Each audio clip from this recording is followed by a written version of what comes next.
जैसे पिछले सरकार ने एनसीसी को उठा दिया स्कूल कॉलेज से, एक जय हिंद वाहिनी लगाया।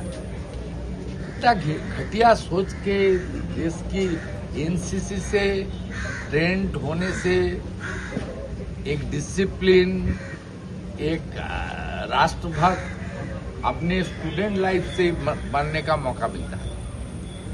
मैं उन लोगों को बताया कि पश्चिम बंगाल सरकार, अभी मैं उनको डीओ लेटर लिखूंगा।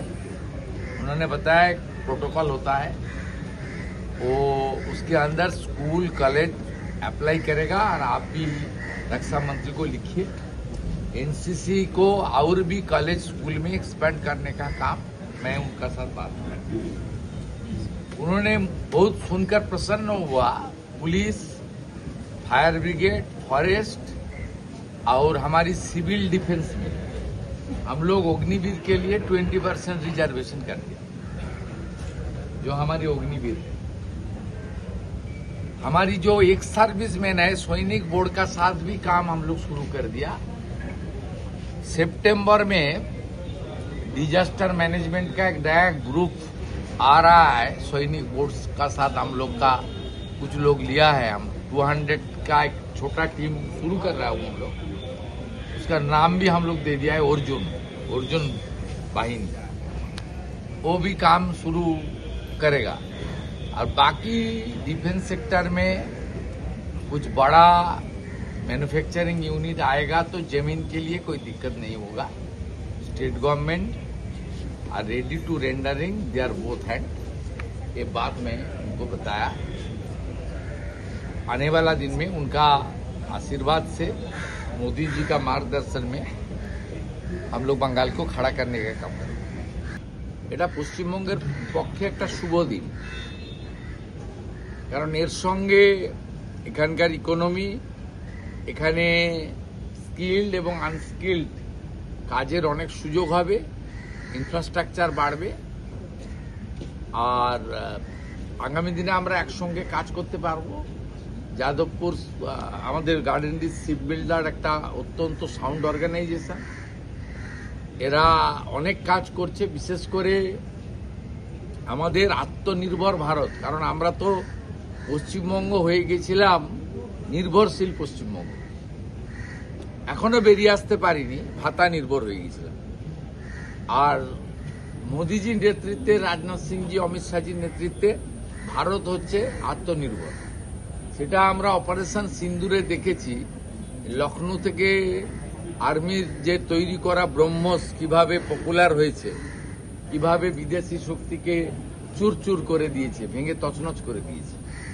পশ্চিমবঙ্গে এর বড় অপরচুনিটি রয়েছে, প্রচুর জমি আছে, হিউজ রিসোর্সেস রয়েছে, কাঁচামাল আছে, জল আছে, এখানে কানেক্টিভিটি ভালো আছে। আপনার এনএইচ, রেল, ফ্রেট করিডোর সব আছে। ন্যাচারালি এখানে ডিফেন্স সেক্টরেও অনেক কাজ হবে। গার্ডেন ডিস শিপ বিল্ডার্সও দে আর কমিটেড, তারাও অনেক বড় করবে। অ্যাজ এ মুখ্যমন্ত্রী হিসেবে আমাদের দায়িত্ব, আমার সঙ্গে চিফ সেক্রেটারি ছিলেন, আমরা ওনাদের ফুল কোঅপারেশন করব। এখানকার মূল প্রোগ্রামের পরে এমএসএমইর 25 জন যারা মানে এমএসএমইর ভিতরে কাজ করছেন বা কাজ পেয়েছেন থ্রু জেম পোর্টাল বা থ্রু প্রসেস, তাদের সঙ্গে ইন্টারাকশন উনি করছিলেন ইন প্রেজেন্স অফ মি। ওরা বলছিল এই যে লাস্ট 3-3.5 মাসে যে আমাদের ধারণাই অনেকটাই বদলে গেছে, যে এখানে তোলাবাজি, কাটমানি, গুন্ডামি এগুলো সবই বন্ধ হয়ে গেছে। আমার কাছ থেকে লোক নিতে হবে, অন্য কাউকে ঢুকতে দেব না। এইসব যে জিনিসগুলো এখানে ছিল, ব্যাড প্র্যাকটিসেস, ওগুলো অনেকটাই চলে গেছে। এবং লোকাল পুলিশকে আগে গিয়ে হাত পাততে হতো, বলতে হতো চলুন সাহায্য করবেন, গোলমাল হয়েছে। এখন পুলিশ গিয়ে খোঁজ নেয় যে ঠিকঠাক চলছে তো, অসুবিধা নেই তো। এটা আমি বলছি না, এখানে যারা এমএসএমই যারা ছিলেন তারাই মাননীয় ডিফেন্স মিনিস্টারকে বলছিলেন যে আমরা আমাদের অভিজ্ঞতা দিয়ে এই অল্প দিনের মধ্যে অনেক কিছু পরিবর্তন দেখছি। অর্জুন বাহিনীর বিষয়টা যদি একটু বলেন। তারাতলার ইনসিডেন্টের পরে আমরা ডিজাস্টার ম্যানেজমেন্ট এবং সিভিল ডিফেন্স থেকে একটা বাহিনী তৈরি করার কথা বলেছিলাম, যাতে আমরা অগ্নিবীরদের নেব। যেহেতু অগ্নিবীরদের আমরা জানুয়ারির আগে পাচ্ছি না, মানে তাদের ফার্স্ট ব্যাচকে আমরা জানুয়ারিতে পাবো। তাই এখন আমরা সৈনিক বোর্ডের কাছ থেকে 200 জন নিয়েছি। 100 জন থাকবে কলকাতাতে, 50 জন থাকবে হিল দার্জিলিংয়ে, আর 50 জন থাকবে সাগরে কাকদ্বীপ। যে কোনো ধরনের ডিজাস্টারের ক্ষেত্রে তারা কুইক রেসপন্স করতে পারবে উইথ মডার্ন ইকুইপমেন্টস। প্রচুর টাকা ভারত সরকার দিয়েছিলেন ডিজাস্টার ম্যানেজমেন্টে, আগের সরকার খরচ করেনি। আমরা সেগুলো দিয়ে নতুন করে তৈরি করছি, কারণ তারাতলার ইনসিডেন্টে আমরা দেখেছি এনডিআরএফ তারা 22টা লোককে জীবন্ত বার করেছে। It's a good achievement. Kolkata পুলিশেরও ভালো রোল ছিল। এর আগে আমফানের সময় আপনারা জানেন 3 দিন ধরে কলকাতার রাস্তায় গাছই তুলতে পারেনি। উড়িষ্যা ম্যানেজমেন্ট, যে উড়িষ্যা ওএমজি যারা, তাদেরকে এনে কলকাতাকে ক্লিয়ার করতে হয়েছে। আমাদের তো এত বড় সিটি, এত ইলিগাল কনস্ট্রাকশন হয়েছে, এত বড় জায়গা, এখানে আরো আধুনিক মানের ব্যবস্থা থাকা দরকার বিপর্যয় মোকাবিলা করার ক্ষেত্রে। সেই জন্য অর্জুন বাহিনী তৈরি করা হচ্ছে। সেপ্টেম্বর মাসে তারা কাজে নামবেন, আমি লঞ্চিং করব এবং উদ্বোধন। ইনফ্রাস্ট্রাকচার ডেভেলপমেন্টের জন্য কি কোনো বড় আমরা পেয়েছি, বিল্ডিং, ক্যাম্পাস সব পেয়েছি। তার সঙ্গে লজিস্টিক সাপোর্ট যা যা লাগে আপনার একদম সবই, মানে আধুনিক মানের গাড়ি থেকে আমাদের যা যা লাগে সমস্ত, ইভেন ক্যামেরা এবং ওখানে কোনো জীবিত লোক আছে কিনা, তার এখন তো সব বেরিয়ে গেছে। আমরা খানিকটা এনডিআরএফ কে ফলো করতে বলেছি। এখনকার যে রাজ্য সরকারের যে বিপর্যয় মোকাবিলা বাহিনী আছে, তার সবাই মানে ম্যাক্সিমামটাই পার্ট টাইম লোকজনদের নিয়ে চলে। তো তাদেরকে ট্রেন করা, পার্ট টাইম লোকজনও যদি দক্ষ হয় এবং তারা যদি প্রশিক্ষিত হয়, তারাও কাজে লাগতে পারে। কিন্তু আপনার দক্ষতা তো দরকার। আপনি 6000 ফায়ার ব্রিগেডের ছেলে ঢুকিয়েছেন, ট্রেনিং দেননি। 1,15,000 সিভিক ভলেন্টিয়ার ঢুকিয়েছেন, ট্রেনিং দেননি, পুলিশ বানিয়ে দিয়েছেন। এভাবে তো হতে পারে না। আপনি যে কাজের জন্য, সে কাজের জন্য আপনার তো ন্যূনতম একটা 3 মাস, 6 মাস বা 1 বছরের ট্রেনিং নিতে হবে ওই কাজে।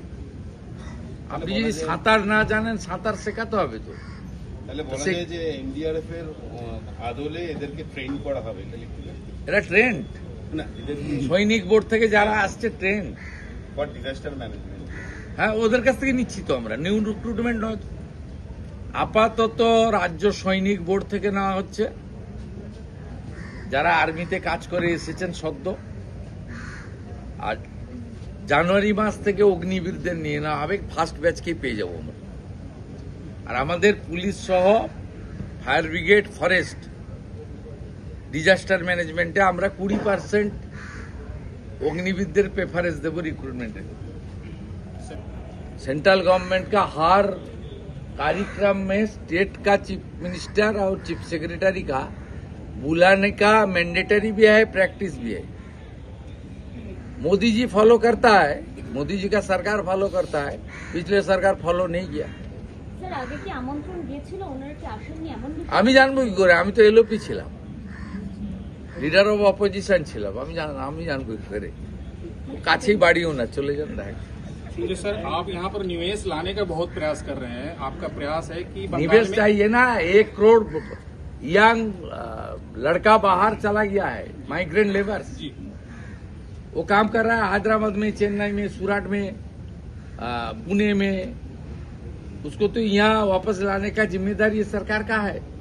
लेकिन मेरा सवाल ये है सर कि निवेश तो आप प्रयास कर रहे हैं, लेकिन लक्ष्य कोजी को लेकर एक बयान आया जिसके कारण से फिर उद्योगपतियों में कंफ्यूजन हो गया।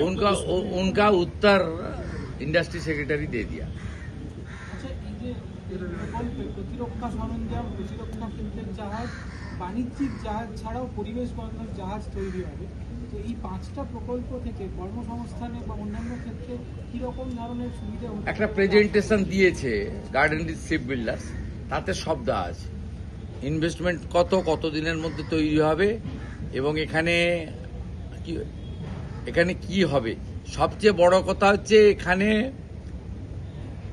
জব ওরিয়েন্টেশনের থেকেও বড় কথা আমাদের আত্মনির্ভর ভারতের ক্ষেত্রে ডিফেন্সের যে প্রোডাকশন সেটা এখান থেকে হবে। It's a very good achievement for us. Bharat defence সেক্টরে এবং শিপ বিল্ডিং এর ক্ষেত্রে কিছুদিন আগে অনারেবল পিএম এর সঙ্গে আমি এসেছি। এখানে নৌসেনার 3টে রণতরীকে ডেডিকেট করেছেন অনারেবল পিএম, সেটাও এখান থেকে বানানো। অর্থাৎ আমাদের প্রাইম মিনিস্টারের যে স্লোগান আছে ভোকাল ফর লোকাল, আমরা ভারতই সব করতে পারি। তো এবং ডিফেন্স সেক্টরে আমরা গোটা ওয়ার্ল্ডকে লিডারশিপ দেব, সেই কথাই এখানে আজকে ডিফেন্স মিনিস্টার বলেছে। এবং বেঙ্গলে গার্ডেন রিচ শিপ বিল্ডার্স এর এনাফ অপরচুনিটি রয়েছে, গোল্ডেন অপরচুনিটি রয়েছে। তাদের কাছে আপনার হিউজ ল্যান্ড রয়েছে, মানে একদম ইনফ্রাস্ট্রাকচার রয়েছে। এটাকে প্রপারলি তারা যদি ইউজ করে খুব ভালোই হবে। এখানে ডিফেন্সের সেক্রেটারি যিনি ছিলেন তিনি বললেন এবারে 25% ওনাদের যে ডিফেন্সের যা তৈরি হচ্ছে 25% they have already allotted to the Garden Reach Ship Builders. Garden Reach Ship Builders মানে Kolkata means West Bengal. As a chief minister it's a proud movement for me. পশ্চিমবাংলার চিফ মিনিস্টার যে দলেরই হোক, যেই ব্যক্তিরই হোক, তার কাছে Garden Reach Ship Builder organisation যত তারা স্ট্রেনথেন হবে, যত বেশি করে কাজ করবে, সেটা তো পশ্চিমবঙ্গের পক্ষে এবং তার মুখ্যমন্ত্রীর পক্ষে আনন্দের। Thank you.